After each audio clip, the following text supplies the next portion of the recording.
Hello, welcome to Emotional Badass, where Moxie meets Mindful. I'm Nikki Eisenhower, your host, life coach, and psychotherapist. And on today's episode, we are discussing the benefits of hiking and challenge.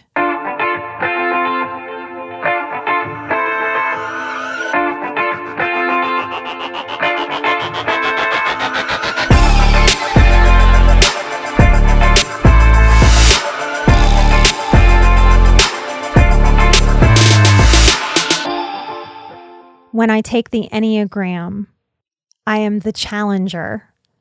And it always makes me giggle because that's what I do in my work, in my personal life, and having challenge as part of who I am has helped save me. And I want to talk to you a little bit about how I bring challenge into my own life to help challenge you to bring more challenge into your own life. And hopefully I can explain why challenge equals healing. I'm fresh off of a 3-day backpacking trip. It's my second backpacking trip of my lifetime. Now, if you're a highly sensitive person out there, that may puzzle you. How can I be highly sensitive and go into the freaking woods for 3 days and feel comfortable? I am high sensation seeking, so that's a piece of it. Backpacking is high sensation seeking. But our sensitivity isn't permission to shy away from challenge. There's too much that challenge can teach us than to shy away from it because it's uncomfortable. And it'll resonate with lots of highly sensitive people and empaths that nature restores us. So no big surprise there. I live in Denver. I'm in love deeply with the Rocky Mountains. But let me talk you through a little bit of what it's like to go on a backpacking trip. I woke up at 4 a.m. on my birthday. We usually leave about a half hour later than we shoot for. So we shot for 5 a.m., left by about 5:30. One friend met us. And there's a joke about me and hiking or backpacking that I'm almost at the level of you have to submit an application to come on a hike or a backpacking trip with me. And if you take the Boundaries course with me in October, and I have extended the coupon code for that. I will put that in the show notes and mention that at the end of the show. But if you do the Boundaries course with me this year, you will hear about why that is and how I set these types of boundaries. Because I protect my nature time fiercely. It's a time when I restore. It's a time when I let go. It's a time where my body lets go of pain and enjoys the endorphins of the challenge. Before we even chose this hike, it took us a good 20 hours between me and Chris of trying to find this hike. Why? Nature didn't cooperate. Our first hike was snowed out. We had a July snow. Now, I still can't process it. My southern New Orleans self cannot process that I was having to deal with snow issues at altitude for July 4th weekend. I still can't process it. My brain won't do it. But we couldn't go to our original destination. So and finding hikes, not easy. I wish it was. If there are some computer wizards out there, please make it easier to search or to filter. But what we were looking for is very specific. We wanted enough distance to have a real challenge. And we wanted to see some beautiful things. And because there have been some late spring storms, bridges were washed out on hikes. Trees were blocking roads to get to hikes. So there was a lot of information that we had to find out to make sure that we could hike the trail that we chose. So we finally I found it. We found Abyss Trail to Abyss Lake. Now you're welcome to go on all trails and look at these lakes. I'm going to put up some of the pictures on Patreon, I think on Instagram, some of my social media for the show. And we started out on the hike. Now this was Gusto's first backpacking. Gusto, our dog, our standard poodle, who is now an adventure poodle. He walked into the forest a baby guy poodle, and he walked out a big man poodle. We have done some pretty strenuous hiking with him to help get him ready for his first trip. He's a little jumpy, a little unsure of himself until he learns, but once he learns, he's fantastic, and he's growing up, he's maturing. So me, Chris, our friend Andrew, and Gusto set out at about 7:15. 45 minutes into the hike, something happened. And right when it happened, I thought, oh, crap, I'm going to have to say this on the show because this is a teachable moment. So sorry for the TMI, guys, but my period started 45 minutes into the hike. And I'm naming that because I know this is a reason why a lot of women resist hiking, resist backpacking, because they just don't know how to handle this part of being a woman and being out in nature. And I am here to tell you it is manageable. You can handle it. And there's something that is helpful for the body. So that can be a really painful time. Often that takes me out half a day, a full day, a day and a half. Every now and then it'll wipe me out for 2 days. These are the struggles of being a woman. We are fierce. We are powerful. But when I'm mid sort of motion this way and I'm working, probably because of endorphins and movement, I'm in so much less physical discomfort and pain. And all you do is bring a little baggie with your stuff, and then you stick your stuff in another little baggie, and that's it. That's it, ladies. Don't allow that fear of your period to keep you from enjoying nature if you feel called. It is suggested when you carry a backpacking pack that you don't carry more than 25% of your weight. I was carrying about 30 to 35% of my weight. It is very hard to get that pack down in size. And that might be the biggest struggle, being highly sensitive, because I want to bring a lot of things with me that increase my comfort level. So I work in that space. I dropped about 7 pounds off of the previous backpacking trip's weight. So each trip, I'm going to make it a little bit lighter and a little bit lighter and a little bit lighter. That's its own challenge. And I had to deal with my fears of being out of control. I am a little bit overprotective, a lot overprotective of Gusto. I don't want him to get hurt.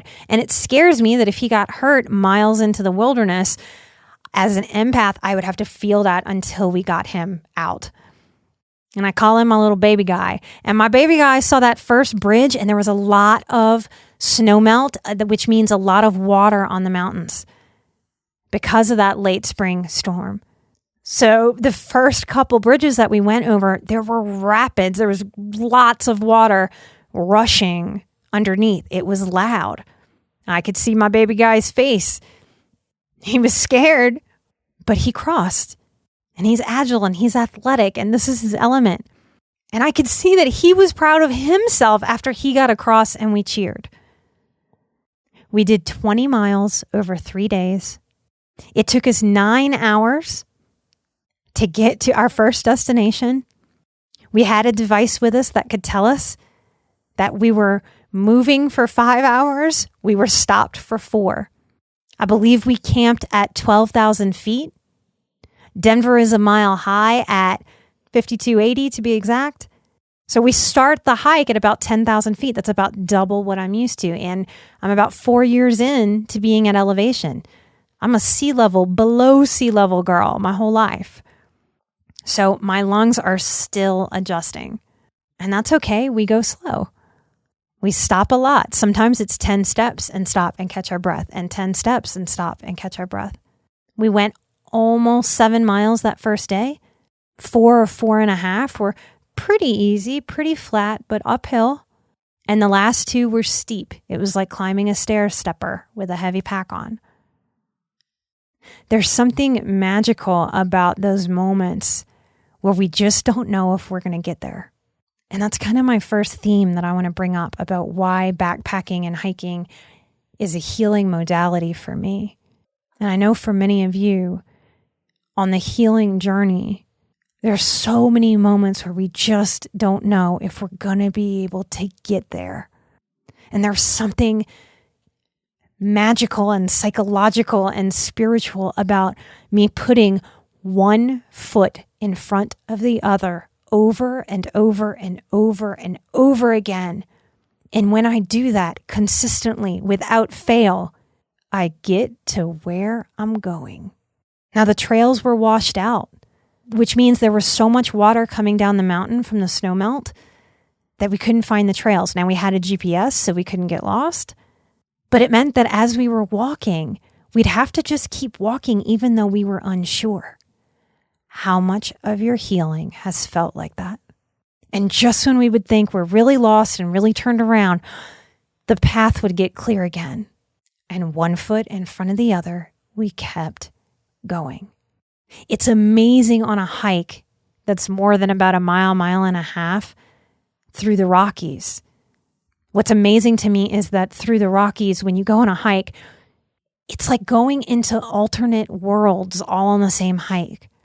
Sometimes you're in thick forest of alpines with the white bark.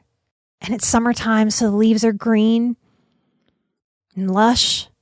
And then there's an open field, maybe a beaver pond, streams, little rivers. Then there's an evergreen forest, totally different landscape than the alpines. Then there's big rock structures, and we're walking through rocks and stones and boulders. Sometimes I reach my hands out and just touch the rocks or the trees. Nature empaths, you'll understand this. It's as if my spirit is telling the trees and the rocks and the earth, hi, remember me? I'm here. I remember you. It's a restorative connection to the earth. I'm a big believer that those of us who don't have a soft place to fall, particularly in our mothers, that there is a big healing force when we open up and allow ourselves to be held as a soft place to fall by Mother Earth. As kooky and hippy-dippy as it may sound, I have allowed in my own story, in my own heart, in my body, in my psyche, that I didn't just come from a female person's body. I came from this earth. It makes me feel a part of something bigger than me, and something about that translates as safety, as security. The first night in the tent, we didn't know how Gusto would do. A tent's a pretty weird thing, I think, for a dog that runs a little bit nervous.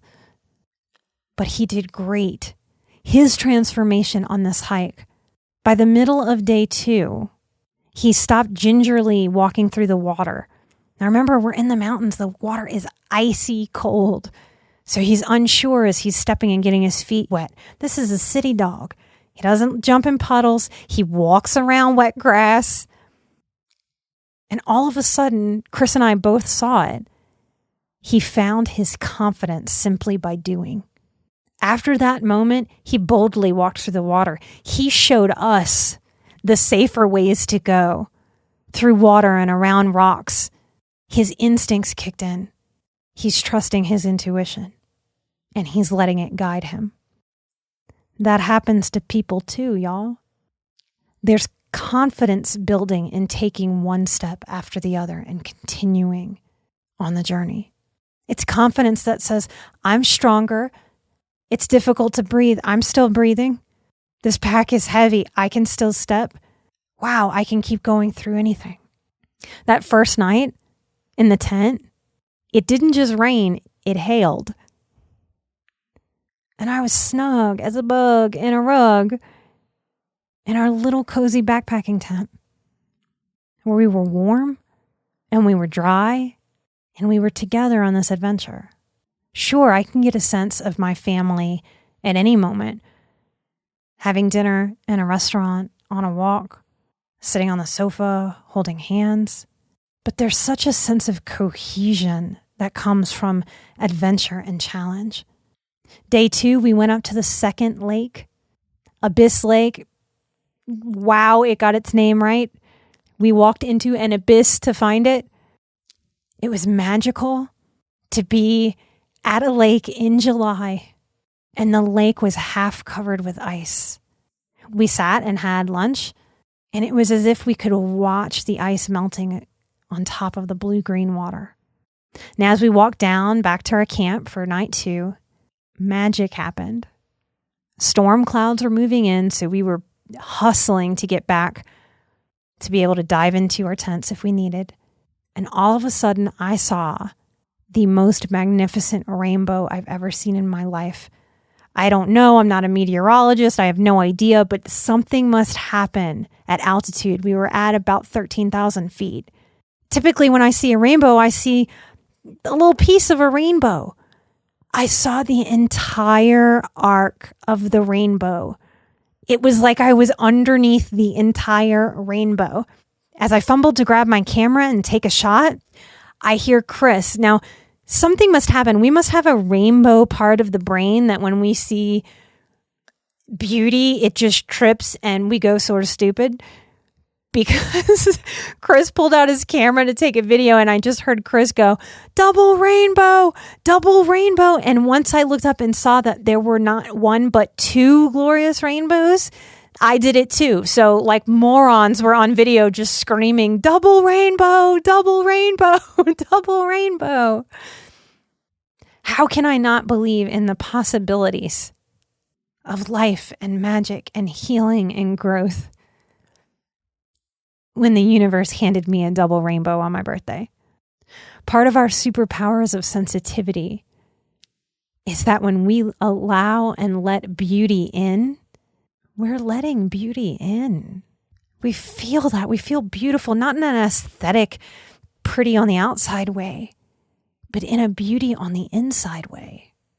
There were more people around the lake the second night that we were there as we were falling asleep. Whipped, tired. It is a deep tired like I have yet to experience in other ways. 2 other parties had campfires going across the lake that we could see. It's a beautiful way to be so alone on the mountain and also, interestingly, so unalone, knowing that everyone else there is also seeking beauty and challenge, peace, nature, restoration. I left the mountain the next day. It took us 4 hours to get off the mountain when it had taken us 9 to get there. That's the difference between going up in altitude and going down. So that's a nice little treat when you know that the down is going to be so delightfully fast. I left the mountain pain-free, no pain in my jaw or neck. I felt empowered by facing fears and challenge. I felt bonded to my man and my baby guide dog and my friend. And I felt accomplished because at the beginning of every hike, every backpacking that I do, it seems impossible until it's done. And that's exactly how every bit of healing has ever felt to me. I hope this episode inspires you to find some creative ways to challenge yourself. Hiking, backpacking, that's my thing. Maybe it's your thing. You're welcome to ask me some questions about it. But I hope it inspires you to find your own thing and to step fully into it, even when the people around you have no idea what you're doing. I can't tell you how many people over the years when I had this dream of backpacking would tell me, that wasn't for me. I couldn't do it. I was too sensitive. Blah, blah, blah, blah, blah. We have incredible superpowers as highly sensitive people. Please challenge yourself to find yours. It will inspire you to continue on the healing path. And I promise you, if you keep going 1 foot in front of the other, you will get to where you're going. And you'll be surprised by the beauty that awaits you there. I want to thank these sweet people who got on iTunes to give us some beautiful reviews. I want to give them some shout outs. I want to thank Matthew. Matthew says, I stumbled upon it and now it is part of my morning routine. The synchronicities that have happened to me since listening have been unreal. It's like my spirit guides start with your message and echo it over the next week because they know I am a stubborn one. I love my stubborn people. I'm a fellow stubborn person. Hello, all you stubborn, beautiful people out there. I want to thank Bound to CRV Ground. This person says, I'm having a significant influence in the quest and understanding what it means to be human. Ooh, it's going to make me cry. Orange Girl, I'm glad your mood has been bumped up by the show. It makes me happy. Bree Rake, I'm glad you can tell I'm genuine. You are so welcome. Thank you for being out there listening. Number 11, I'm so happy that you're listening and you're a new HSP. Welcome to the tribe and this new awareness. I'm glad you're finding yourself. And Evie, I'm so glad you accidentally found us. Thank you for the reviews. Please hop on and leave us a review on iTunes if you haven't already. It's greatly appreciated. It's the quickest and easiest way to help the show out. Thank you for all the 5-star reviews. Y'all, we are over 1,000 5-star reviews. If you've given us one, thank you so much. You are part of that. I want all of you to know that you are an emotional badass. I am an emotional badass, and together we are where Moxie meets mindful. Keep being the change. Light and love. Bye-bye.